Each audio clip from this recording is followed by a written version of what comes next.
Bienvenidos a cada uno, da gozo verlos. Vamos a empezar con el himno número 60, si pueden tomar himnario. Si no le alcanzó himnario, sobran en la mesita atrás, pero parece que todos alcanzaron. Himno número 60, la hermana Andrea, no sé si le dije Adriana. ¿Andrea? Andrea, sí, perdón. Comentó que recordó de hace 15 años que la iglesia con que yo venía, la iglesia de Labranza, cantamos este himno, que su iglesia no conocía en entonces, pero contiene un mensaje muy hermoso, muy importante, la gracia de Dios que nos da perdón, gracia que limpia el corazón. Himno número 60. Gracia admirable del Dios de amor, que excede a todo nuestro pecar. Cristo en la cruz por el pecador, su vida ha dado, que amor sin par.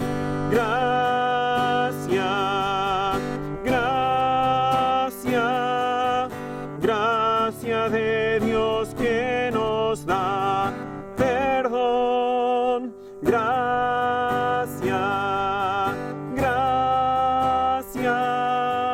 Gracia que limpia el corazón.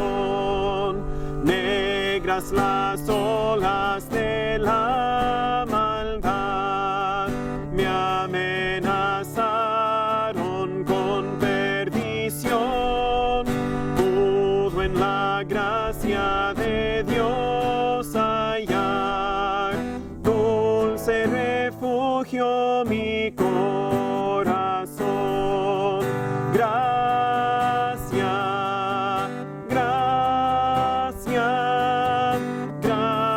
de Dios que nos da perdón.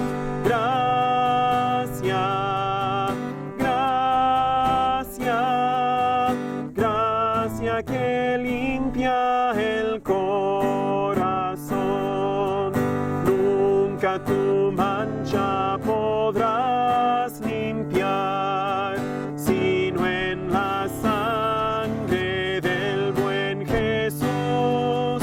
En ella sí la podrás lavar. Hoy sin cesar fluye de la cruz.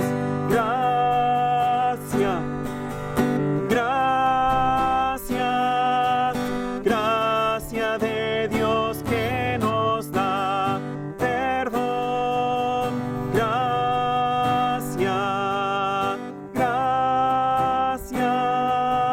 Gracia que limpia el corazón. Gracia infinita recibirá todo el que cree en Cristo el Señor. Si del pecado cansado estás, ven, gracia ofrece tu Salvador.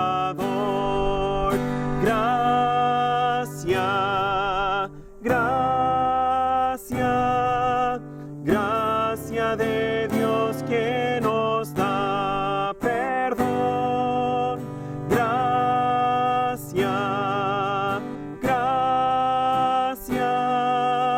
Gracia que limpia el corazón.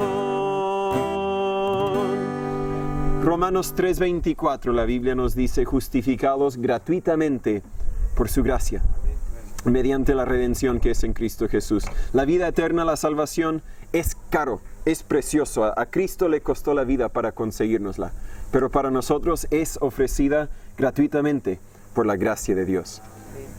Vamos a empezar con un momento de oración. Señor Padre, gracias por su gracia, gracias por su misericordia, gracias que por tu amor hacia nosotros podemos tener vida.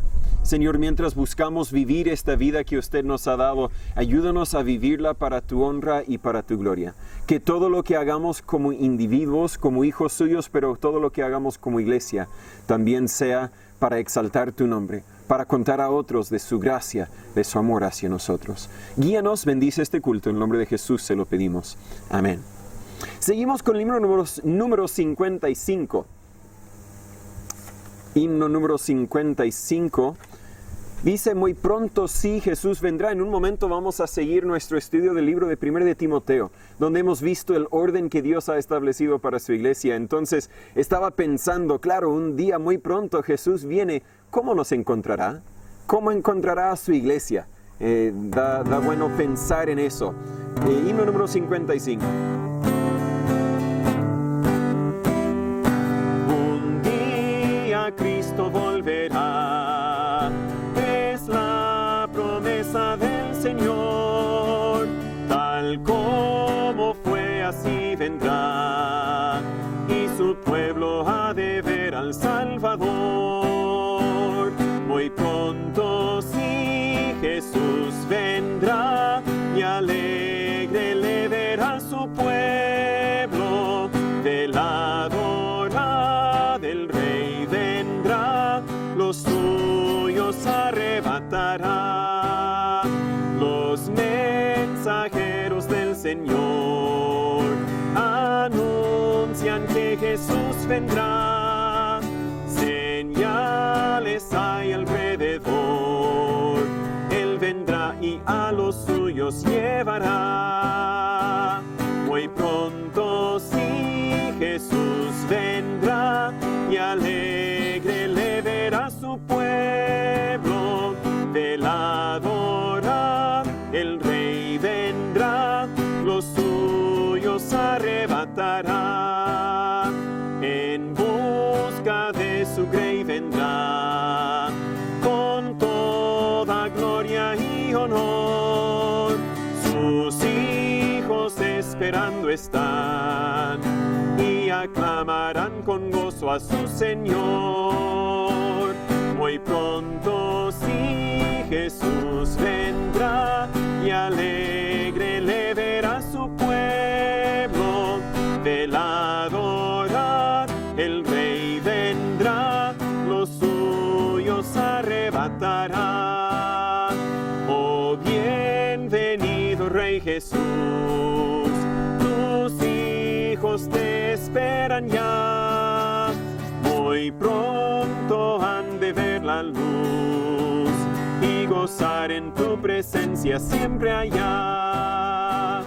Muy pronto sí, Jesús vendrá, y alegre le verá su pueblo. Veladora, el Rey vendrá, los suyos arrebatará. Tal vez no es tan conocido, no lo hemos cantado tanto, pero el 45, para terminar este tiempo de alabanza, hablando de cuál debería ser nuestro guía. Bueno, la Biblia. Este himno también dice, la cruz solo me guiará. Debería vivir una vida con la cruz, el sacrificio que Jesús hizo en mente. A veces como cristianos tal vez nos quejamos de las instrucciones de Dios. Bueno, Dios me manda a hacer esto y manda a hacer lo otro, es un mandón. Usted no ha conocido al Dios de la Biblia. Él se sacrificó totalmente para usted. Y ahora pide que nosotros le seguimos en las instrucciones que nos ha dado. Himno número 45. Al Calvario solo Jesús ascendió, llevando pesada cruz. Y al morir en ella al mortal dejó un fanal de gloriosa luz.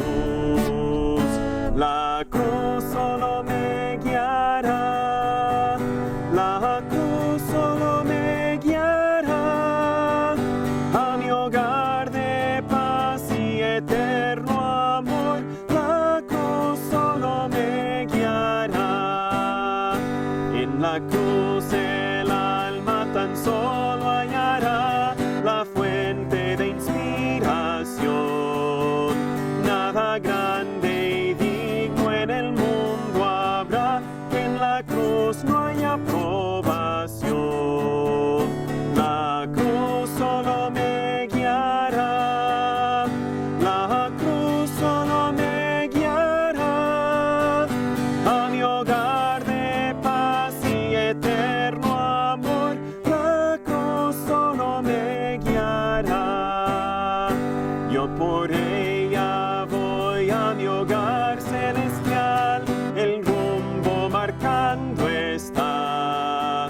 en mi oscura vida será el fanal, y a su luz mi alma siempre irá. La cruz solo me guiará, la cruz solo me guiará a mi hogar de paz y eterno amor. La cruz solo me guiará. Parece que el músico eligió himnos desconocidos, pero gracias por acompañarme como quiera.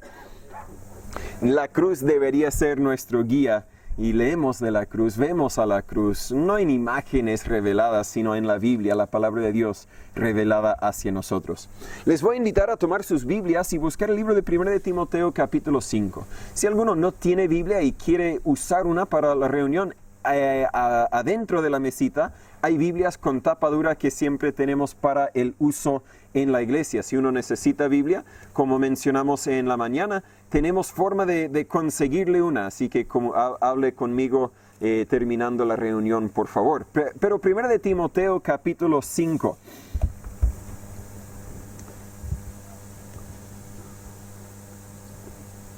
Nelson, si quiere, está debajo de la mesa. Tiene que ir al otro lado para mirar, pero sí, ahí está.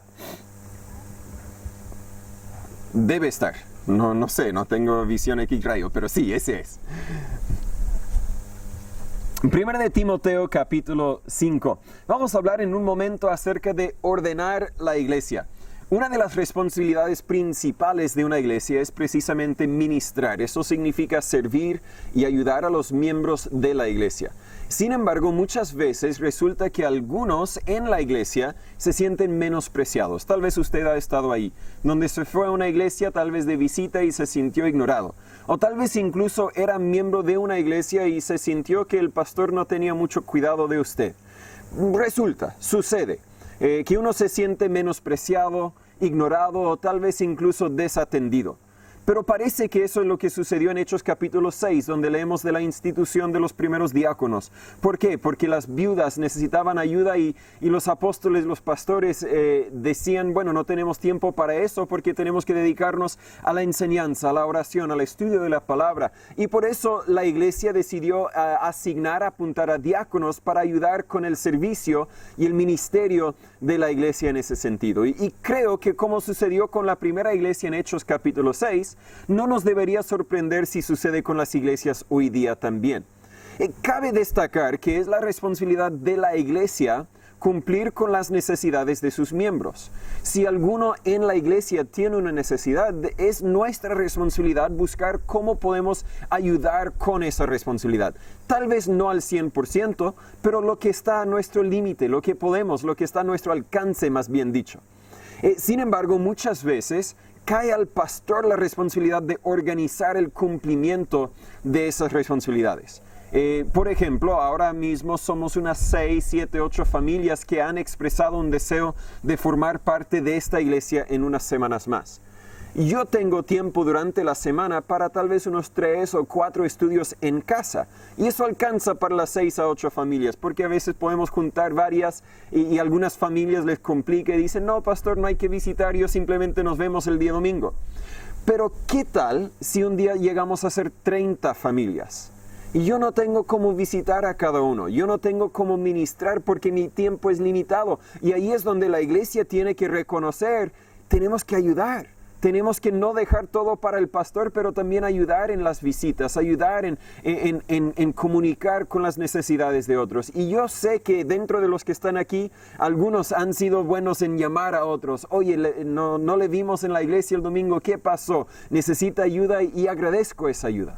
Pero también debemos organizarnos como iglesia para asegurarnos de que no tan solo nos preocupamos por los conocidos de la iglesia, sino también por los desconocidos. No tan solo nos preocupamos por los que tienen una personalidad notable, sino también por los que a veces vienen, se sientan, no dicen mucho y se van. También ellos tienen que ser atendidos. Y en este capítulo Pablo explica a Timoteo cómo debería ministrar con distintos grupos de miembros. Pero no eran solo instrucciones para él, sino también son instrucciones para cada iglesia también nosotros hoy día. 1 de Timoteo capítulo 5, vamos a leer el capítulo entero antes de explicar lo que Pablo está comunicando a Timoteo y a nosotros. La Biblia dice en 1 de Timoteo capítulo 5, versículo 1, no reprendas al anciano, sino exhórtale como a padre, a los más jóvenes como a hermanos, a las ancianas como a madres, a las jovencitas como a hermanas, con toda pureza. Honra a las viudas que en verdad son viudas. Pero si alguna viuda tuviere hijos o nietos, aprendan estos primero a ser piadosos en casa y a recompensar a sus padres, porque esto es bueno y agradable delante de Dios. Y la que en verdad es viuda y sola, confíe en Dios y permanezca en súplicas y oraciones noche y día. Mas la que vive en placeres viviendo está muerta. Manda también estas cosas para que sean irreprensibles. Y si alguno no provee para los suyos, y mayormente para los de su casa, ha negado la fe, y es peor que un incrédulo. Sea puesta en la lista la viuda no menor de 60 años que haya sido esposa de un solo marido, que tenga testimonio de buenas obras. Si crió hijos, si ha ejercitado la hospitalidad, si ha lavado los pies de los santos, si ha socorrido a los afligidos, si ha seguido toda buena obra. Pero viudas más jóvenes no admitas, porque cuando atraídas de sus concupiscencias se rebelan contra Cristo, quieren casarse, incurriendo en condenación por haber abandonado la primera fe. Vamos a explicar todo el sentido, no se confunde aún, vamos a explicar lo que Dios está diciendo aquí. Versículo 13. Y si también aprenden a ser ociosas, andando de casa en casa, y no solamente ociosas, sino también chismosas e indiscretas, hablando cosas que no deberían. Quiero pues que las mujeres jóvenes se casen, engendren hijos, gobiernen su casa, que ninguna ocasión den al adversario para decir mal, porque ya algunas han vuelto atrás en pos de Satanás. Si alguno o alguna de los creyentes tiene viudas, manténganlas, y no sea gravada la iglesia, a fin de que pueda ayudar a las que en verdad son viudas. Los ancianos que gobiernen bien, sean tenidos por dignos de doble honor, mayormente los que trabajan en predicar y en enseñar. Porque la Escritura dice, no pondrás bozal al buey que trilla, y digno es el obrero de su jornal. Contra un anciano no recibas acusación sino ante 2 o 3 testigos. A los que pecaren, repréndelos delante de todos, para que los otros también teman. Te exhorto delante de Dios y del Señor Jesucristo, y de sus ángeles escogidos, a que guardes estas cosas sin prejuicios, que nada hagáis con parcialidad. No impongas con ligereza las manos a ninguno, ni participes en pecados ajenos. Consérvate puro. Ya no bebas agua, sino usa un poco de vino por causa de tu estómago y de tus frecuentes enfermedades. Los pecados de algunos hombres se manifiestan antes que vengan ellos a juicio, mas a otros les vienen después. Asimismo también las buenas obras de algunos de antemano son manifiestas, y las que son de otra manera no pueden ocultarse. Dios bendiga su palabra. Vamos a orar antes de seguir. Señor, Padre, gracias por este momento que tenemos para estar juntos. Gracias por la libertad que todavía tenemos de congregarnos. Y Señor, pedimos tu protección sobre esas libertades en los días, las semanas, los meses y años que vienen. Pero Señor, en este momento, mientras que estudiemos tu palabra, háblanos por medio de ella. Ayúdanos a entender las verdades que en ella hay, la verdad que es más bien, y ayúdanos a aplicarlas y obedecerla en nuestra vida. En nombre de Jesús se lo pedimos. Amén. Voy a pausar un momento y empezar la grabación en el celular, porque a veces no sale la grabación en la máquina. Entonces, si no funcionó y ahora me está escuchando, bueno, lo siento, se perdió la lectura de 1 de Timoteo capítulo 5. Pero en fin, este capítulo, como el anterior, si no me equivoco, creo que fue el anterior, dije, de verdad, si pudiera, lo evitaría.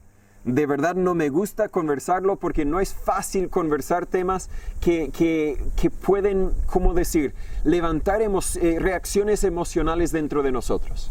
Este pasaje habla de viudas. Yo puedo imaginar que no sería fácil encontrarse en esa situación. De hecho, en mi iglesia, la primera iglesia que asistí en los Estados Unidos, Lehigh Valley, que conocen ustedes, un miembro casi fundador de la iglesia, un miembro que era un diácono fiel de la iglesia, siempre arreglaba la cuenta, manejaba las finanzas porque era contador para un hospital en la ciudad, un miembro fiel, con un testimonio impecable. Recién se había jubilado el papá y recién esta semana murió, si no me equivoco, un ataque cardíaco. Otra vez él tiene parecida edad a mi papá, ni ha llegado a los 60 años. Y así de fácil se quedó viuda su esposa. Y nuestro corazón duele para ella. Pero la Biblia nos da instrucciones de cómo deberíamos responder como iglesia. Y no quiero que reaccionemos emocionalmente, porque muchas veces cuando reaccionamos con las emociones es una respuesta carnal. Perdón que lo diga, pero es una respuesta de nuestro pensamiento y no una respuesta del Espíritu Santo. Deberíamos entender y recordar que esto lo que tenemos en nuestras manos, lo que acabamos de leer, es la palabra de Dios. Y aunque a veces no nos parece lindo que sea así, aunque nosotros tal vez cambiaríamos algo si fuéramos Dios, no somos Dios. Dios es Dios, tiene la autoridad de decirnos lo que Él nos dijo y nosotros deberíamos ser responsables en obedecerlo. Vamos a entrar y dividirlo por porciones como nos aparece en el capítulo. Primero, Pablo, Dios más bien por medio de Pablo, entrega a Timoteo instrucciones de cómo responder, cómo tratar con los miembros mayores. En versículo 1 dice, no reprendas al anciano. Anciano puede referirse a pastor, pero creo que en este caso está refiriéndose a los más avanzados en edad, sino exhórtale como a padre, a los más jóvenes como hermanos, pero a las ancianas como a madres. Así que en versículo 1 deberíamos tratar con los ancianos como padres y las ancianas en versículo 2 como a madres. Y el punto aquí es que no deberíamos tratar con los miembros más ancianos de la misma forma que vamos a tratar con los ancianos más jóvenes. Tenemos familias jóvenes aquí en la iglesia y yo como pastor podría dar un consejo a una familia joven de una forma distinta que una familia más avanzada. Yo podría ir a una familia joven, no vamos a usar nombres porque no me gusta avergonzar a nadie y decir, oye, no deberías hacer esto con tu familia, con tus hijos, con etcétera. Yo podría ir y darle ese consejo yo siendo un poco mayor que ellos. Pero a una familia anciana no sería recibida bien si yo iría y diría, mire, no debes hacer eso. Debo dar consejos, sí, exhórtale como a padre, pero no reprender como tal vez haría con alguien más joven, especialmente si tomamos no familias jóvenes, sino jóvenes mismos de la iglesia. Oye, no hablen así. Puedo decirlo a un joven, pero a los miembros más ancianos no me corresponde. Dios está diciendo, entrega a los miembros ancianos el respeto que merecen simplemente por su edad. Y una iglesia debe ministrar a todo tipo de personas sin prejuicios. Lo leímos en versículo 21. Como Timoteo era joven, tal vez le sería natural ignorar a los mayores, a los más ancianos en la iglesia, o tal vez no saber cómo relatar con ellos. Pero las instrucciones de Pablo eran sencillas. Trátalos como miembros de tu familia. No vas a ignorar a tus padres simplemente porque son mayor de edad. Tampoco deberíamos ignorar a los ancianos de la iglesia simplemente porque son mayores de edad. A los mayores trátalos como padres. Como dije, respétalos, pero aconséjalos y ayúdalos cuando puedas. Y a los menores como hermanos, dice en versículo 1. ¿Cómo voy a hablar con un hermano? Así debería hablar con los miembros más jóvenes de la iglesia. ¿Cómo debería tratar con un hermano menor? Así debería, porque de verdad son mis hermanos en Cristo, ¿cierto? Para un pastor mayor de edad, tal vez tendríamos que decirle que debería tratar con los menores como a hijos, ¿verdad? Si yo tenía unos 50 años, yo debería tratar con Nelson más como hijo, como hermano menor, aunque si fuera hermano en Cristo. El punto es que Dios está diciendo, somos una familia en Cristo y deberíamos relacionarnos los unos a los otros de la misma forma. Vemos también en versículos 3 al 10 que Pablo habla acerca de las viudas mayores. Honra a las viudas que en verdad son viudas. Y luego más adelante habla específicamente de las mayores y más adelante habla de las viudas menores, más jóvenes. Pero desde su comienzo vemos que las iglesias se han preocupado de las viudas cristianas. Lo leemos en Hechos capítulo 6, versículo 1. Lo leemos otra vez en Hechos 9, 39. Israel en el Antiguo Testamento también había cuidado a las viudas. E Israel, incluso por mandamiento de Dios, tenía leyes especiales para proteger a las viudas. Las leemos en Deuteronomio 10, 18, Deuteronomio 24, 17 e incluso Isaías 1, 17.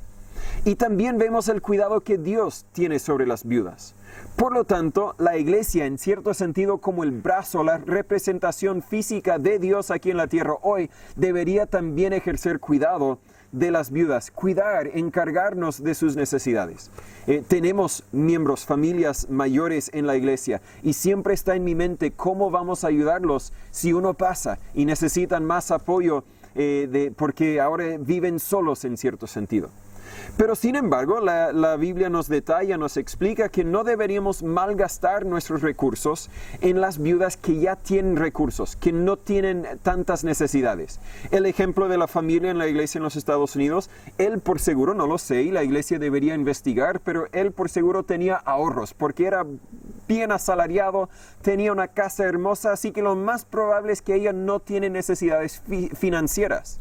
Pero eso no significa que no tiene necesidades. Bien podría ser que también tiene necesidades emocionales, que necesita ayuda con la casa, que necesita ayuda ahora con navegar las finanzas. Mi esposa siempre me dice, Natán, si te mueres no sé qué haré con las finanzas. Y ahí le explico, mire, vas a pedir ayuda del hermano Sergio porque él es muy sabio en las finanzas chilenas. Y luego si es necesario pide ayuda de un hermano en nuestra iglesia que también sabe de las finanzas. Busque ayuda, porque para eso estamos como familia, para ayudar los unos a los otros. Por lo menos en los Estados Unidos, y supongo que no sea muy distinto en Chile, hay personas quienes siempre buscan ayuda de distintas iglesias en vez de buscar trabajo o cuidar bien a los recursos que Dios les haya dado. ¿Verdad? Hay personas que andan mendigando. Sucedía en los Estados Unidos, hasta ahora nadie me ha pedido en el rol de pastor, pero en la calle, claro, muchas personas piden. Y a veces incluso hace mal simplemente pasarles plata. Porque les estamos enseñando, bueno, sigue mendigando. Todos van a seguir supliendo para tus necesidades, cuando la verdad es que tienen a su alcance, tienen en sus manos la habilidad de cumplir con sus necesidades. Pueden buscar trabajo, pueden colaborar, pueden trabajar un poco. No ha llegado el momento que nos pidan como iglesia una ayuda, pero lo más probable es que no vamos a entregar ayuda sin que vengan a la iglesia. El consejo que otros pastores y misioneros me han dado, si alguien les dice, oye pastor, ¿la iglesia puede ayudarme con esto? La respuesta es siempre, bueno, esa es decisión de la iglesia. Ven a la reunión el domingo y después de la iglesia, junto con algunos miembros, vamos a conversar lo que podemos hacer para ayudarle. Y la mitad nunca llega, así que la mitad se acabó ahí. Y la otra mitad que llega, buscan ayudarle de alguna forma, especialmente si la familia es conocida por algunos de los miembros de la iglesia. No, de verdad, sí, la casa se les quemó, no es mentira. Ya, ¿qué podemos hacer? Todos busquen la ropa que tienen que no ocupen, vamos a traerlo a la tarde para poder entregarle ropa que puedan utilizar. Un ejemplo solamente. Pero regresando al tema de las viudas, hay viudas necesitadas. Hay viudas quienes deberíamos como iglesia ministrar a ellas. Y hay otras que tienen familiares que pueden cumplir con sus necesidades. Así que Pablo da algunos requisitos para que una viuda reciba ayuda de la iglesia. Y en versículo 5, la primera parte dice, la que en verdad es viuda y sola, confía en Dios y permanezca en súplicas y oraciones noche y día, esa la vas a ayudar. En versículo 8 dice, si alguno no provee para los suyos y mayormente para los de su casa, ha negado la fe y es peor que un incrédulo. Algunos de las familias más ancianas aquí en la iglesia, la mayoría creo, tienen familiares que pueden ayudarle. Así que no tengo que preocuparme tanto al tiro, no tenemos que preocuparnos como iglesia tanto al tiro, pero igual vamos a estar preguntando cómo podemos ayudarle si alguno pasa, si alguno muere en cierto sentido. Porque si una viuda tenía familiares, ellos deberían cuidarla para que la iglesia pudiese encargarse de los que no tenían esa ayuda. Ya no viene, se regresó a su iglesia en Hualpén, pero la hermana Rosita siempre era viuda. Era fiel al Señor en cuanto conozco su testimonio, siempre estaba en mi corazón. ¿Qué más podemos hacer para ayudarla? Si ella regresara, ¿qué vamos a hacer para ayudarla? Porque no tiene hijos, no tiene familiares cristianos, entonces necesita ayuda y deberíamos como iglesia buscar cómo ayudarlo. Si sus hijos estaban muertos, entonces sus nietos o sobrinos podían cuidarla. En versículo 4 dice, si alguna viuda tuviere hijos o nietos, aprendan estos primero a ser piadosos en casa y a recompensar a sus padres, porque esto es bueno y agradable delante de Dios. Es decir, si ella tiene hijos o nietos, los hijos y nietos deberían aprender el gozo que es cuidar a los que antes me cuidaban a mí. mis abuelos, los padres de mi papá, en sus últimos, 5 años de vida, en vez de ir a un hogar de ayuda, un hogar de ancianitos, mi papá construyó un departamento básico, una pieza, un baño, la cocina. De hecho, ni era pieza, porque pieza living era un departamento tipo estudio. Pero estaba a 50 metros de nuestra casa. 50 metros es un poco lejos en Chile, lo entiendo, pero ellos tenían media hectárea, así que tenían una hectárea entera, así que 50 metros no era nada, y los cuidamos. Les preparamos toda la comida, les limpiamos, les ayudamos a bañarse, les ayudamos con las necesidades de la vida. ¿Por qué? Porque así lo ha planificado Dios, así lo ha diseñado Dios. No siempre es posible. Si mis padres, por ejemplo, ahora necesitaran ayuda, me sería muy difícil ayudarlos. Gracias a Dios tienen buena salud, pero yo estoy en Chile y ellos en los Estados Unidos. Lo bueno que tengo 2 hermanos, y uno por lo menos yo sé que ayudaría con esas necesidades. Si no, bueno, ustedes conocen al pastor Kastner, al pastor Gary, un misionero de los Estados Unidos que de hecho trajo a su papá a vivir con él acá en Chile y lo cuidó, lo atendió. Al final no sé si lo atendió hasta el último día de su vida o si tenían que buscar otra ayuda, pero es nuestra responsabilidad, primeramente como familia de sangre y segundamente como familia de Cristo. Simplemente porque tenemos recursos hoy día para pagar para que otros cuiden a nuestros padres, no significa que eso siempre es lo correcto. A veces, claro, necesitan ayuda que nosotros no podemos ofrecer, pero Efesios 6:2 todavía está en la Biblia. Honra a tu padre y tu madre, que te vaya bien y que sea de largo vida aquí en la tierra. Traducción gringa, lo siento, no tengo memorizado como dice en la Biblia. Debemos honrar a nuestros padres, y si lo mejor que podemos hacer para ellos es pedirles ayuda más de la nuestra, bien. Pero no deberíamos simplemente enviarlos a un lugar para olvidarnos de ellos porque tenemos los recursos y no queremos preocuparnos de ellos. Deberíamos hacer lo posible para cuidar a nuestros padres. Pero ¿qué tal si uno no quiere apoyar a su familia? Bueno, versículo 8 nos dice que es peor que un incrédulo. Si alguno no provee para los suyos, y mayormente para los de su casa, ha negado la fe y es peor que un incrédulo. ¿Por qué? Porque está trayendo desgracia al nombre de Dios. Si un cristiano no quiere ayudar a su familia, sus padres, sus abuelos, es una desgracia. Ahora, gracias a Dios, como le comenté, los padres de mi papá nos concedieron el honor de apoyarlos en sus últimos años. Pero los padres de mi mamá, en cambio, prefirieron invertir su plata, tenían mucha plata ahorrada, para comprar un hogar de ancianos, pero un hogar de ancianos de lujo, donde tenían todo. Tenían piscina si querían, tenían sala de ejercicios, tenían comida, pero no comida chatarra, tenían de todo. Y ellos estaban contentos porque eso querían, no querían ser una carga para nosotros. Pero nosotros siempre les dijimos, no vas a tener familia cerca, va a ser difícil visitarlos, así que mejor quédense cerca, y no quisieron. Cada uno va a tomar sus propias decisiones. Pero yo creo que no hay mayor forma o mejor forma para demostrar nuestro amor a Dios que con amar al prójimo. Con amar a nuestros hermanos, con amar a nuestros padres, con amar a nuestros abuelos, con amar a las viudas, los huérfanos. Así que el primer requisito para estar en la lista de ayuda para la iglesia es que la viuda esté sola, sin apoyo humano. Pero luego también en versículos 5 al 7 dice que un creyente con un buen testimonio. El versículo 6, por ejemplo, la que vive en placeres viviendo está muerta. Así que si ella vive una vida mundana, no es necesariamente la persona que nosotros vamos a ayudar como iglesia. Manda también estas cosas para que sean irreprensibles. La iglesia no podía cuidar a todas las viudas de la ciudad, pero debe cuidar a los que son parte de la iglesia. En Gálatas 6:10 la Biblia dice así que según tengamos oportunidad, hagamos bien a todos y mayormente a los de la familia de la fe. Tenemos que invertir nuestros recursos mayormente a los que son de la familia de la fe. Esta viuda debería ser una mujer piadosa quien tiene un ministerio de oración, dice en versículo 5, no una que vive para los placeres del mundo.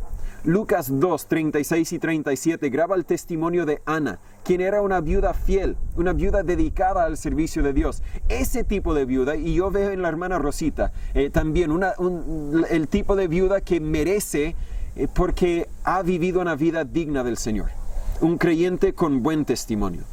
Las viudas, y de hecho cualquier ancianito, pueden tener una gran influencia en la iglesia, simplemente por medio de su oración y muchos otros temas también. Pero me acuerdo de mi bisabuela. Ella murió tal vez cuando yo tenía unos 14 años.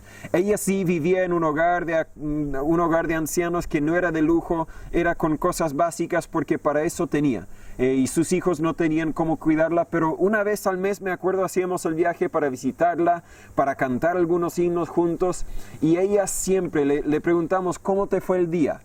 Bueno, me levanté, pasé tiempo en oración hasta que me vinieron a llevar para el desayuno y regresé, y pasé más tiempo en oración hasta que me llevaron al almuerzo y regresé y me tomé una siesta, y luego estaba orando un poco más hasta que ustedes vinieron a verme.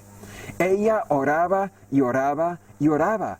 Tal vez porque no tenía nada más que hacer, pero yo creo porque no había nada más que ella quería hacer. A esa edad de su vida entendía de verdad el valor de la oración, y aunque no podía obrar y trabajar y ayudar con fuerza física, podía orar por nosotros. Hasta el día de hoy, me acuerdo, dentro de un año desde que falleció ella, y ya no estaba orando por nosotros, dentro de un año desde esa fecha, a mi abuelo, no su hija, pero el esposo de su hija, su nuero, yerno, yerno. Siempre me falta aprender esos nombres familiares. Su yerno tuvo un ataque, 2 ataques del corazón, y necesitaba una cirugía grave para reparar el corazón. El caballo favorito de mi abuelo también murió. Y nosotros en ese momento estábamos haciendo viaje a México y de vuelta a Pensilvania. Eran 36 horas de viaje. Lo hacíamos, la ida y vuelta lo hacíamos 2 veces al año. Vivíamos principalmente en México, pero venimos a visitar la familia y los amigos en Pensilvania, en el norte de los Estados Unidos. Y dentro de un año, 3 neumáticos se nos volaron. 3. Antes de eso, ni uno. Y creemos, yo estoy convencido, es porque ella ya no estaba orando por nosotros. ¿Cuántas veces sus oraciones tenían una influencia en nuestras vidas para protegernos de eso? Y su hija, mi abuela, se dio cuenta del impacto de la oración de su mamá y dijo, yo ahora voy a ser una guerrera de oración. Y ella muchas veces nos mandaba fotos, incluso estando aquí en Chile, ya murió, pero cuando vinimos acá a Chile nos despedimos de ella y yo sabía que tal vez era la última vez que la vería aquí en esta vida. Y ella dijo, yo voy a orar, yo voy a orar, yo voy a orar. Y mi mamá, aunque ya no es tan anciana como mi abuela y mi bisabuela eran, ella también ha tomado el hábito de voy a orar y voy a orar. Y voy a orar. Y no tenemos que ser ancianitos para tener el ministerio de la oración. Pero simplemente porque usted ha avanzado en edad, simplemente porque usted ya no tiene la fuerza física que antes tenía, no significa que usted no juega un rol importante en la vida de la iglesia. Los que podían también de los ancianos ayudaban tal vez en la visitación, en enseñar distintas clases, pero a la vez una viuda o cualquier anciano quien es piadoso puede llegar a ser que no es piadoso, puede llegar a ser un gran problema para la iglesia. Yo me acuerdo de una de las iglesias donde yo era miembro, una iglesia pequeña, 25, 30 miembros, un poquito más grande que nosotros, pero no mucho. Tenía una ancianita, para no decirle viejita, porque en inglés es un insulto decir viejita. No sé si en español, pero en inglés, así que no puedo decirlo. Una ancianita venía, pero venía solo para criticar al pastor. Se sentaba justo enfrente, con su Biblia y con su pie así, y mientras que el pastor predicaba, y luego en otro momento buscaba en la Biblia, mi Biblia no dice eso, ¿qué dice la tuya? En voz alta. Bueno, entiendo que mis abuelos igual en su edad avanzada no escuchaban bien, y eso causó un problema, porque mi abuelo se sentaba al lado de mi abuela y entraba una hermana de la iglesia que tal vez andaba en minifalda, que no llegaba a la rodilla, porque a mi abuelo, él era muy estricto, tiene que llegar a la rodilla, y no llegó a la rodilla. Entonces él miró a su esposa y dijo, ¿ves lo que ella tiene puesta? Y él creyó que lo andaba diciendo en voz bajo, pero toda la iglesia lo escuchó. Un anciano, hombre o mujer, que no tiene un corazón recto con Dios, que no vive una vida piadosa, puede causar problemas para la iglesia también. Pero Pablo aclaró que cualquier viuda que reciba ayuda de la iglesia debería tener un testimonio impecable, irreprensible. Luego dice en versículo 9, sea puesta en la lista la viuda no menor de 60 años.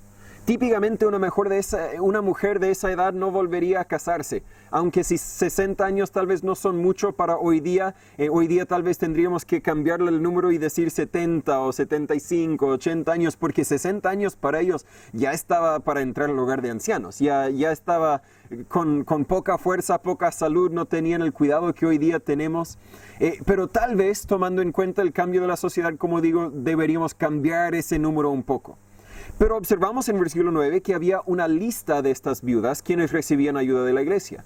Y eso da la implicación de que no tan solo recibían ayuda, sino que también de alguna forma tal vez ministraban a la iglesia en distintas formas. Aquí está la lista. Necesite oración, mire, vamos a hablar con ella para que ella pueda orar por ti. Necesite algo, vamos a buscar a alguien de la lista quien puede ayudar. En la segunda parte del versículo 9 dice, no divorciada, que haya sido esposa de un solo marido. Tal como con los requisitos para pastores y diáconos, tenían que tener un buen testimonio con su matrimonio. Podríamos preguntarnos, pero ¿qué tal si el divorcio no fue culpa de ella, fue simplemente porque él? Y no voy a entrar en todo ese debate. El punto aquí es que Pablo decía que tenían que tener un buen testimonio en su matrimonio. Como versículo 14, instruye a las viudas jóvenes a casarse. No creo que esto excluía a las que se casaron de nuevo después de la muerte de su primer esposo, ¿verdad? Una viuda, no una soltera porque está divorciada en ese sentido. A Dios le importa que seamos fieles a nuestros votos del matrimonio. A Dios le importa que en lo bueno y en lo malo seamos fieles al compromiso que hicimos. Luego más adelante, dice un testimonio de buenas obras en versículo 10. Que tenga testimonio de buenas obras. Mateo 5:16, Jesús dice, así alumbre vuestra luz delante de los hombres para que vean vuestras buenas obras y glorifiquen a vuestro Padre que está en el cielo. Luego, Él define lo que es ese buen testimonio, pero todos debemos tener un buen testimonio. Y si la viuda va a recibir ayuda de la iglesia, debería ser una que tiene ese buen testimonio. Dice, si crió hijos. Ahora, no creo que, podría ser que se refiere a sus propios hijos. Entonces, en ese caso, si los crió bien, estarían vivos para ayudarle a ella. Así que creo que si está hablando de sus propios hijos, los crió, pero ahora están muertos. Ahora están lejos y no pueden enviar ayuda, algo así. Pero lo más probable es que está hablando de que ayudó a criar a otros niños. Tal vez se tomó huérfanos, o tal vez era la hermana que siempre ayudaba a las madres más jóvenes a aprender cómo navegar la casa. Estamos hablando de mujeres que no tan solo se cuidaron de lo suyo, sino también se sacrificaron para ayudar a otras. Luego menciona la hospitalidad. Si ha lavado los pies de los santos. Ahora, no creo que está hablando literalmente para hoy día. ¿Eres una viuda? ¿Quieres que te ayudemos? Lo siento, nunca lavaste mis pies, así que no. Está hablando de la hospitalidad. Si era muy apretada con sus recursos cuando tenía recursos, ¿para qué ser bondadoso con ella ahora en su momento de necesidad? Todos deberíamos ser bondadosos, dadivosos en ese sentido. El lavar los pies no se refiere a un rito espiritual tampoco, sino a la práctica común de lavar los pies de un invitado a la casa. Vemos un ejemplo en Lucas 7:44. Es decir, alguien que si tú venías a la casa, ella te servía con algo. Si solo tenía un vaso de agua, te servía con un vaso de agua. Si tenía algunas galletitas, te ofrecía algunas galletitas. Cuando tenía, ella daba. Y ahora que no tiene, claro que nosotros deberíamos dar para ella, deberíamos ayudarle a ella. Y de hecho no debería ser un insulto cumplir el rol de un siervo humilde. Todos deberíamos gozarnos con el privilegio de poder servir a otros. Y luego cuando dice en versículo 10, si has socorrido a los afligidos, creo que está hablándose a cualquier ministerio a los necesitados. Tal vez ella era buena para dar comida a los hambrientos, era buena para visitar a los enfermos, etc. Estas viudas fueron cuidadas por la iglesia, pero a cambio también ayudaron a la iglesia. Es un apoyo mutuo en cierto sentido. Y si no podían salir de la casa, ¿cómo ayudaban a la iglesia? En sus oraciones. Pero en versículos 11 al 16 también leemos de las viudas más jóvenes. Por lo menos estamos hablando de menos de 60, pero creo que Pablo tenía en mente una edad aún más joven que eso. No era probable que las mujeres de 59 años, por ejemplo, en versículo 14, engendren hijos. Así que creo que él estaba hablando más jóvenes que eso. Las hermanas, las viudas, todavía en la edad de poder criar a hijos. Debido a enfermedades, guerras, el peligro de viajes, no era muy raro encontrar una viuda joven en ese momento. La vida no era como hoy es. Y Pablo prohibió a una iglesia a inscribir y sostener estas viudas con las viudas mayores. No vamos a ayudar a las más jóvenes de la misma forma que las mayores. ¿Por qué? En versículos 11 al 14 da algunos motivos para rechazarlas. Primero, debido a su edad, algunas viudas jóvenes naturalmente querrán casarse de nuevo. Y parece que en versículo 12 las viudas inscritas se habían comprometido a no volver a casarse porque van a dedicarse a servir al Señor en la iglesia como viudas. Ahora, no debemos tomarlo como un grupo monástico, un voto de celibato, nada así, sino era un acuerdo entre algunas viudas y la iglesia. Y si van a tomar el voto, bueno, yo quiero recibir ayuda, póngame en la lista, no me voy a casar, necesito la ayuda de la iglesia. Entonces debería guardar ese voto y no romper el voto y luego volver a casarse. Tal vez algunos en la iglesia tendrían resentimiento, si lo digo bien. Pensarían mal, mire, te ayudamos a ti, ahora ya no necesitas la ayuda. ¿Qué pasó contigo? No entiendo exactamente por qué es que Pablo lo escribió ahí, pero por algo lo escribió ahí. También existía el peligro de que estas viudas más jóvenes, si estaban sostenidas por la iglesia, se iban a involucrar en actividades que de hecho eran pecaminosas, como detalla en versículo 13. La iglesia debería ayudar a las necesitadas, pero no financiar al pecado. Es decir, que si uno, teniendo fuerza para trabajar, no tiene necesidad de trabajar porque todo le es suplido, va a aprender flojera. Y no estamos hablando solamente de las viudas, estamos hablando de los jóvenes también, ¿verdad? Visité a una familia, el hijo ahora tiene 20 años, así que por seguro lleva por lo menos un año desde que graduó del liceo, ¿cierto? Pienso yo, podría ser que no es así. Y le pregunté, ¿estás estudiando algo? No. ¿Trabajando? No, tampoco. ¿A qué te dedicas durante el día entonces? Me quedo en casa.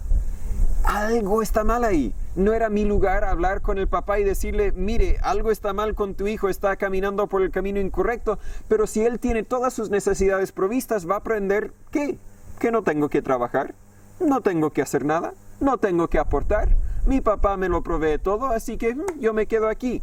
Y Pablo estaba diciendo que las mujeres que tienen fuerzas para trabajar deberían también trabajar. Las que no tenían fuerzas para trabajar, ellas son las que vamos a ayudar. Habían algunos requisitos, eso eran motivos para rechazarlas, pero requisitos para estas viudas jóvenes del versículo 14 al 16. No deben ser ociosas. Bueno, pero ¿qué deben hacer? Pablo quería que se casasen, que tuviesen familias. Claro que no toda persona debería casarse. La Biblia de hecho detalla que hay algunos por el cual tal vez no es la voluntad de Dios que se casen.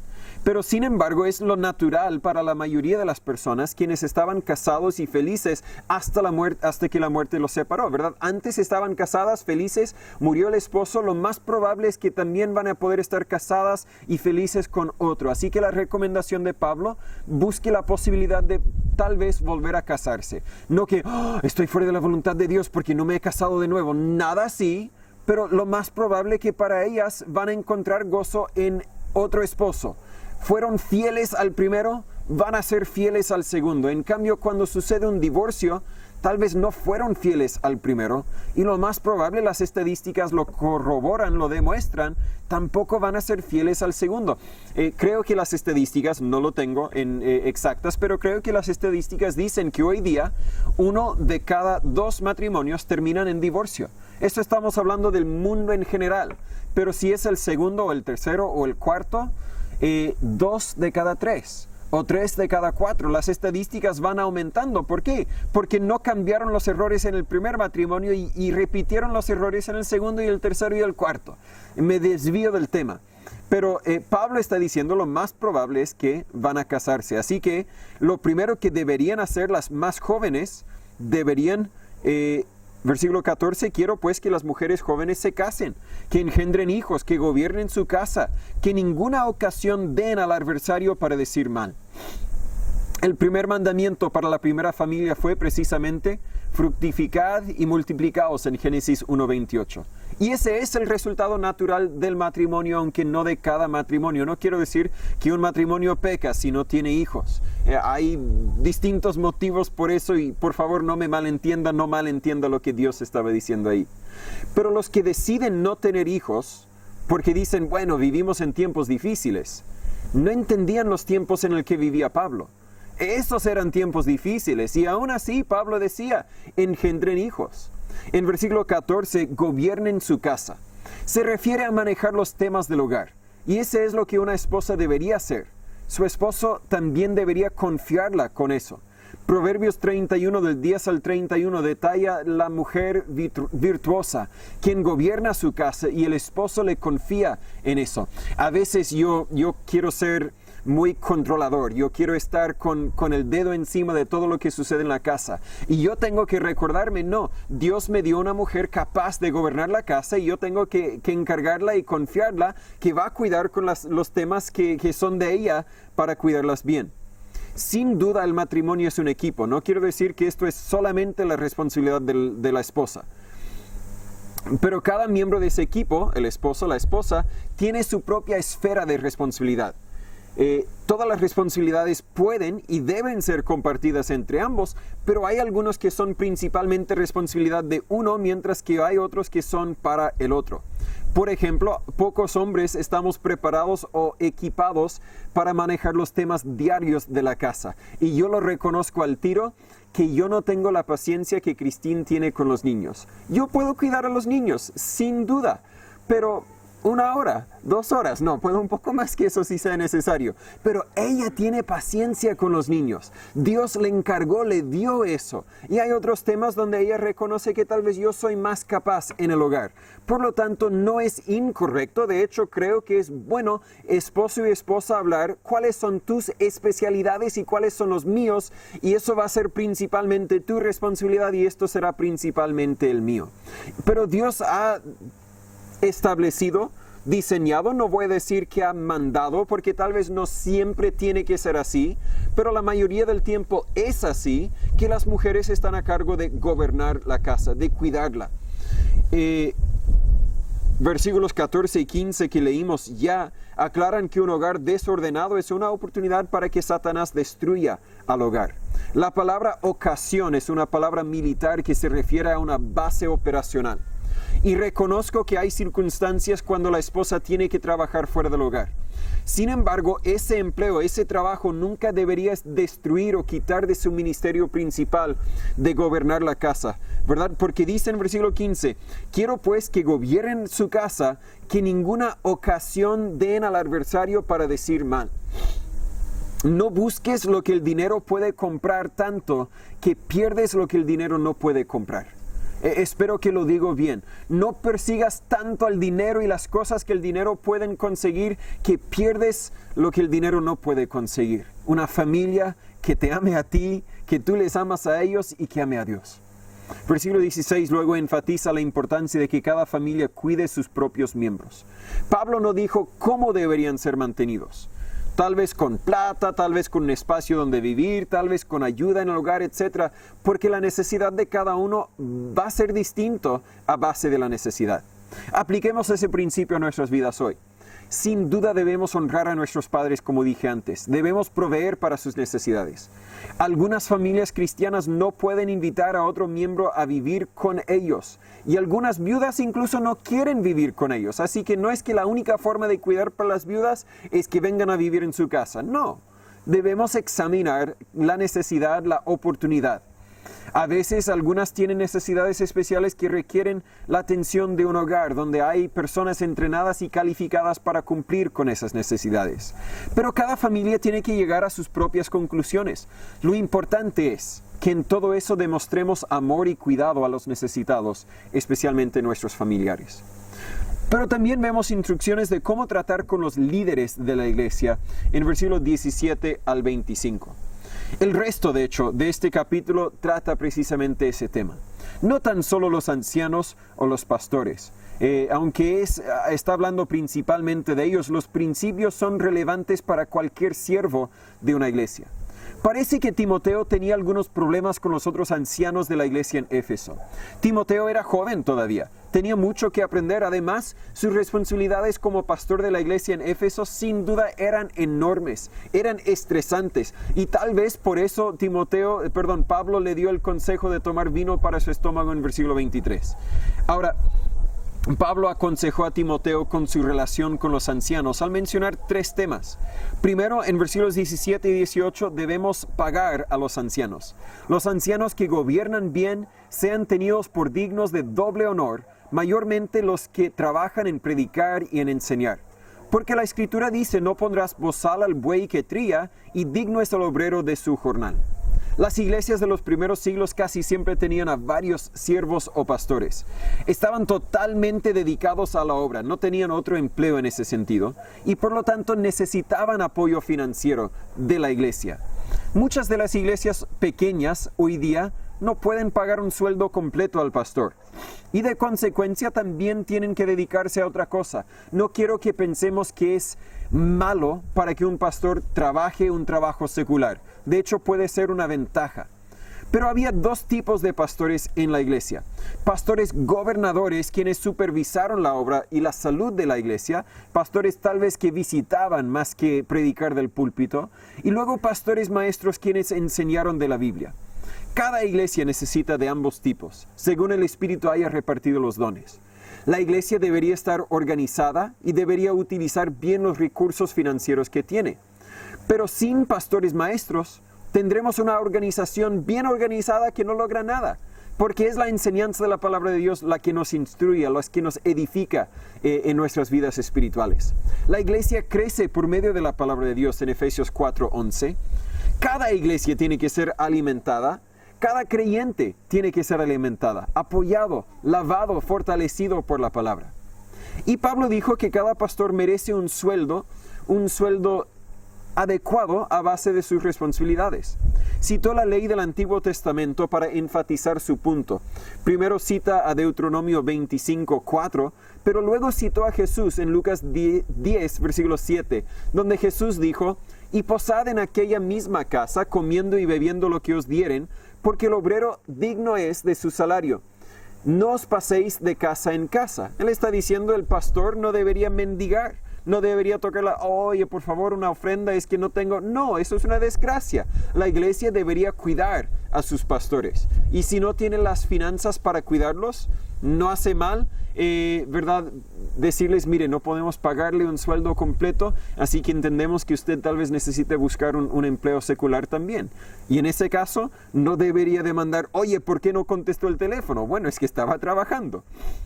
Hay que entender el equilibrio ahí.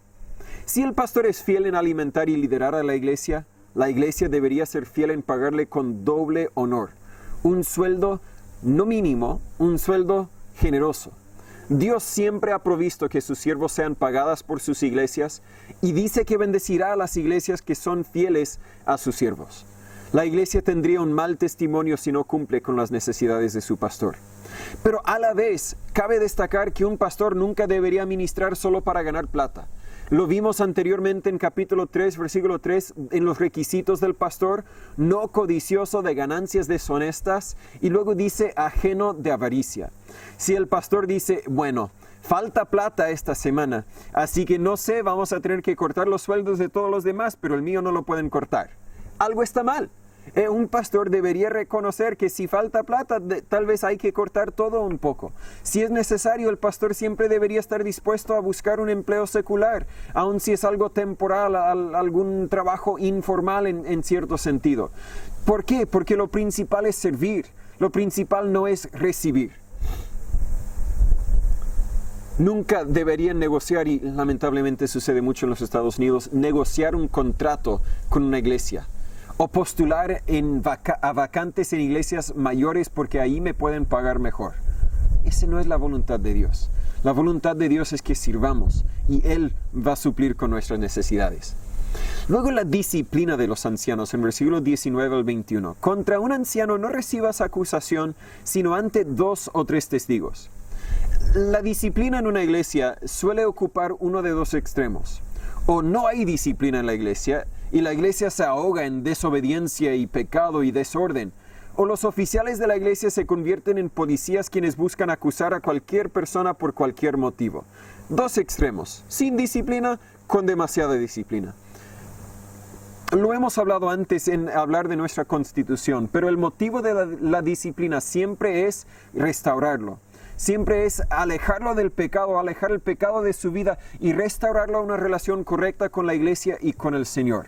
Y con los líderes de la iglesia debería ser el mismo enfoque, el mismo motivo. El enfoque de este pasaje aquí no es la disciplina de los miembros de la iglesia. Vamos a ver ese tema en breve en 2 de Timoteo, también en Tito, que va a ser parte de esta serie de estudios, pero el enfoque está en los líderes. Es triste cuando hay que disciplinar a un miembro de la iglesia. No hemos tenido membresía, así que no hemos llegado a ese momento difícil en el ministerio, pero es más triste cuando hay que disciplinar a un líder. Cuando un miembro cae en pecado, normalmente afecta a algunos otros miembros, especialmente de su familia. Pero cuando un líder cae en pecado, suele afectar a la iglesia entera. El propósito siempre debe ser en la restauración. Queremos ayudar al ofensor, no alejarlo más del amor de Dios.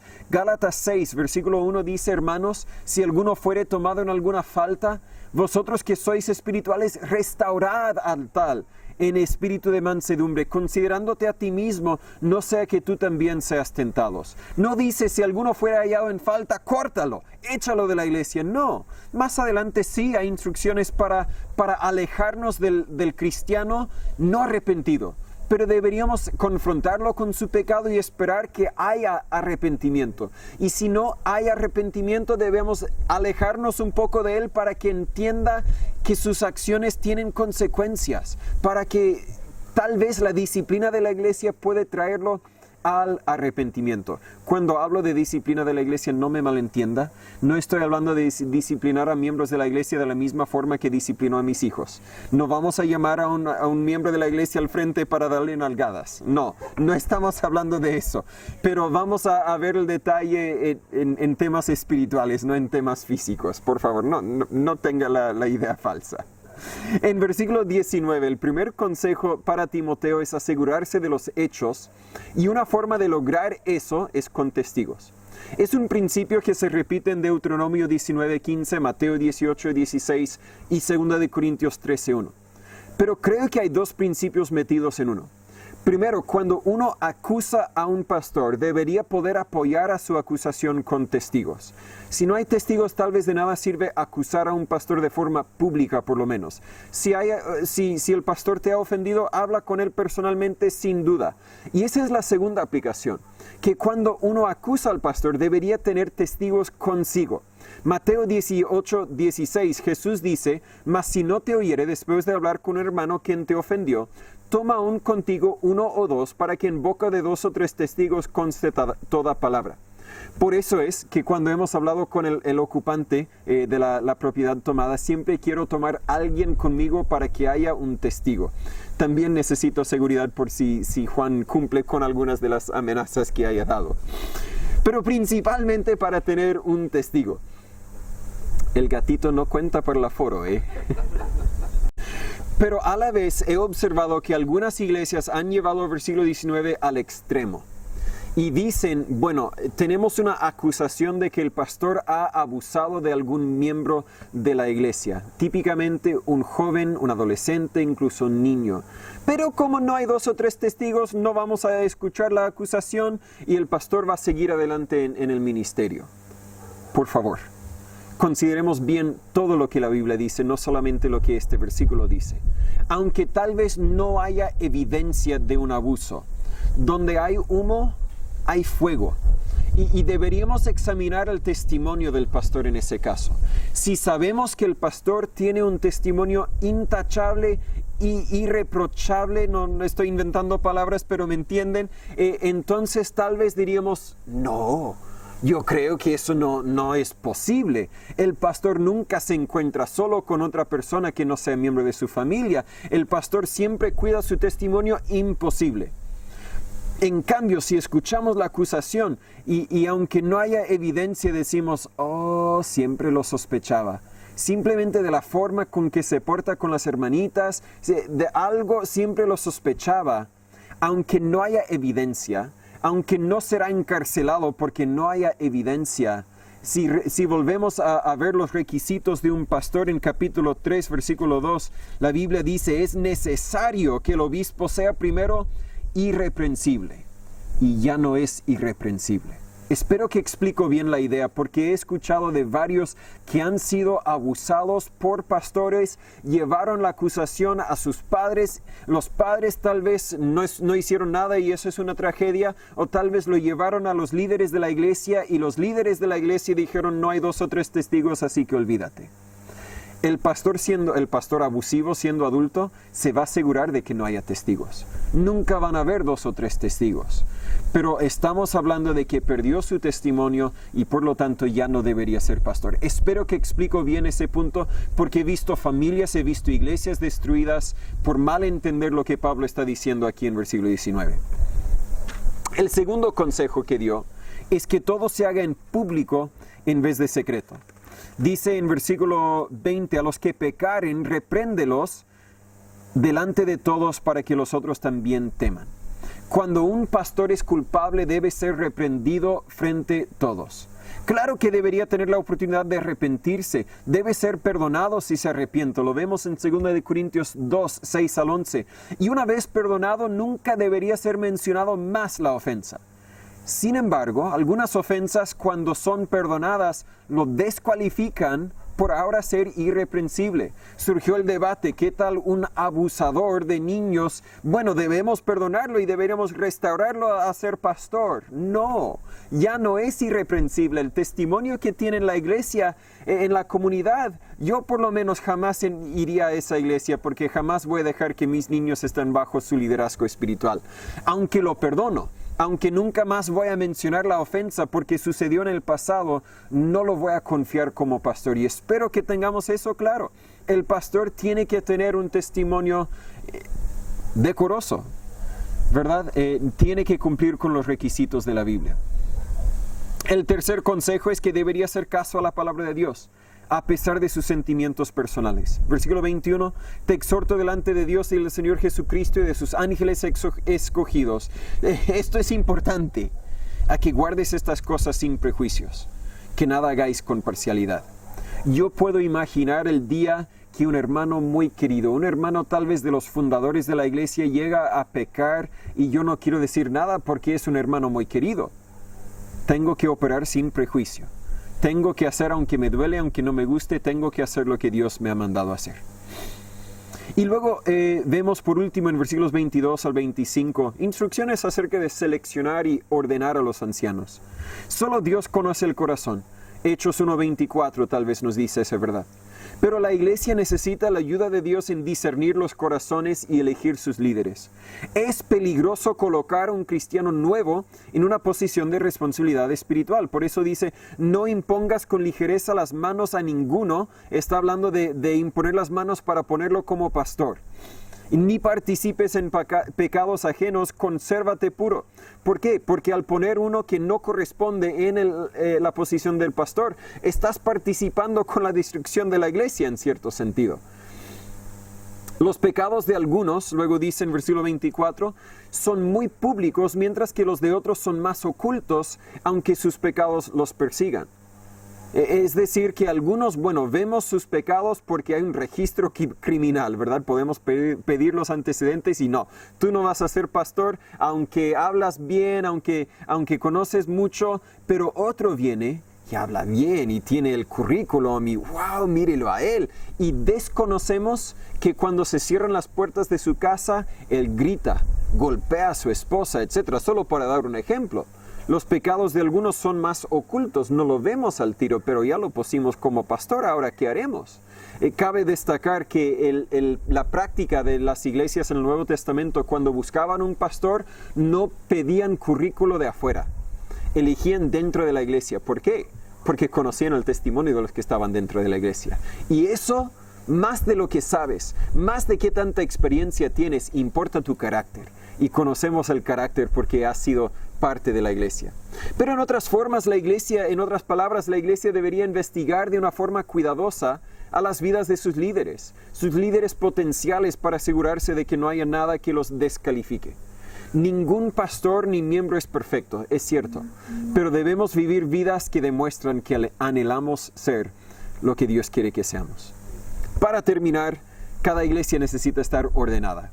Ordenada en nuestra atención a los miembros, ordenada en nuestro liderazgo. Pero tenemos que estar ordenados bajo la autoridad de Dios. No importa lo que yo opino, importa lo que Dios opina. ¿Por qué debemos cuidar a las viudas y solo las viudas que necesitan la ayuda? Porque eso va a afectar a nuestro testimonio en la comunidad. Es cierto, pero también porque es lo correcto y porque es lo que Dios ha mandado. ¿Por qué debemos elegir bien a nuestros líderes? Porque eso también afectará nuestro testimonio, sí, pero principalmente porque Dios lo manda. De hecho, todo lo que hacemos, sea en palabra, sea en hecho, debe ser porque Dios lo mandó. Y debería ser para la honra, para la gloria de Dios. Oremos para terminar. Señor Padre, gracias por tu palabra. Espero que esta palabra suya haya sido de alimento para nuestras vidas. Tal vez no vemos la aplicación muy práctica en este momento, pero mientras crecemos juntos como iglesia, espero que usted nos pueda ir guiando, aconsejando, dirigiendo en todo lo que hacemos. Señor, hay mucho que yo desconozco. De hecho, lo poco que pienso que conozco realmente no lo conozco y necesito que nos guíes. Guíanos mientras que nos buscamos organizarnos como iglesia en algunas semanas más y Señor, en los años que han venido a este punto y los muchos años que quedan, ayúdanos a vivir para tu honra, para tu gloria. Que no se diga de nosotros que existimos para edificar una iglesia, sino que existimos para exaltar tu nombre. Guíanos, úsanos, Señor, en el nombre de Jesús se lo pedimos. Amén. Vamos a terminar con un último himno, por favor. El himno número 92.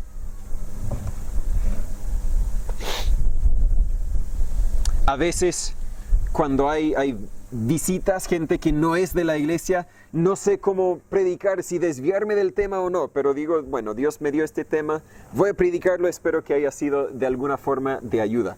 El himno número 92, oh Dios, revélame tu voluntad. Dios, ¿qué quieres que haga? Como padre, me he encontrado en muchas circunstancias donde yo no sabía qué hacer. No me prepararon para esto. Dios, necesito tu ayuda. Y como pastor, lo mismo. No sé qué hacer. Necesito tu ayuda. En tu trabajo, muchas veces te vas a encontrar en situaciones donde no sabes qué hacer. Necesitamos que Dios nos ayude.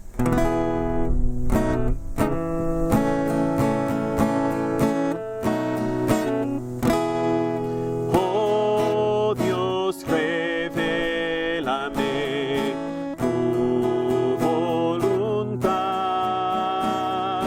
Las sendas me ve con claridad,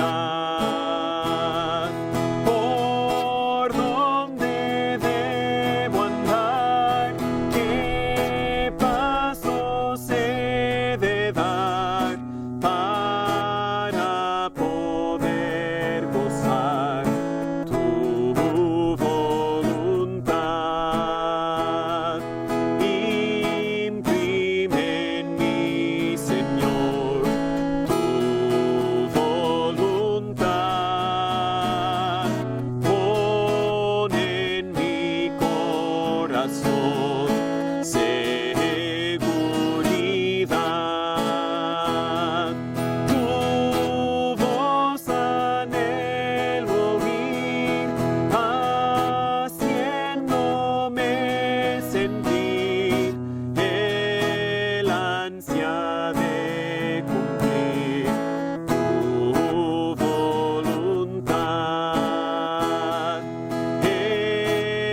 así tu voluntad. Un buen anhelo, un buen deseo. Espero que Dios les cuide, les use durante la semana. Si yo puedo ayudar, estoy al alcance del celular. Gracias por venir. Espero que esa enseñanza le haya sido de ayuda en su vida espiritual. Pero antes de que se vaya, quiero hablarle un poco acerca de otras oportunidades en la cual yo como pastor y nosotros como iglesia podemos ser de ayuda para usted, especialmente si vive aquí en San Pedro de la Paz o en Cañete, cerca de donde están nuestras ubicaciones. Primero, más que nada, puede participar en las reuniones, dependiendo la fase en que estamos del plan paso a paso de la cuarentena. Si estamos en paso 1, no hay reuniones presenciales. Si estamos en paso 2, en cambio, tenemos reuniones los viernes a las 18:30 de la tarde, aquí en nuestro local en San Pedro de la Paz. Y además de eso, yo me ofrezco, los hermanos de la iglesia se ofrecen a ir a su casa si en algo podemos ayudarle. Y quiero hablar un poco, claro que en paso 3, en paso 4 y 5, también ofrecemos venir a su casa, pero quiero hablarle un poco por el momento acerca de las oportunidades que tenemos para ir a su casa. ¿Qué es lo que hacemos cuando pasamos a la casa? Y la respuesta es que eso depende de la situación. Si hay uno enfermo, podemos simplemente orar por usted. Podemos hacer lo posible para animarle si anda un poco deprimido.